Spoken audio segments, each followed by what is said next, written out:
To leto je prispelo čez 900 fotografij, pa potem med temi 900 fotografijami smo vsak dan izbrali eno, ki je bila objavljena v Večeru, ne.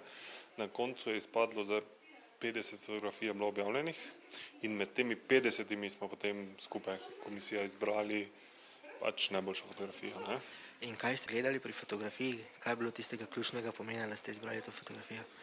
Pa pazili smo vse od motiva, zanimivega motiva, zgodbe na fotografiji, kompozicije, barvne usklajenosti, torej vse, ne.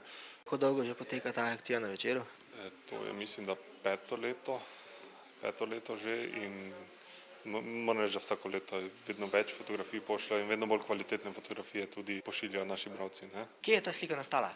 Nastala je v severnem Vietnamu, bolj natančno v pokrajini Sapa. To je, bi rekel, tam 30 kilometrov od kitajske meje. Koliko časa ste potrebovali, da ste uvekovičili ta dogodek? To je bilo čisto tako, to je bil trenutek, žena smo šla v bistvu mimo, tam gore ona je snemala, jaz pa malo slikal, pa to nastalo, 2 slike sta bile v bistvu narejene. Teda, če sta obe dve ratale, pač ena je ta, druga pa nimam zraven. In kako dolgo se ukvarjate že s fotografijo? Tako, jaz sem amatersko, v bistvu to mi je največji hobi, poleg športa, tam 10 let. Ampak sem začel s tistimi malimi trotli kamerami po domače, potem sem pa malo večje šel.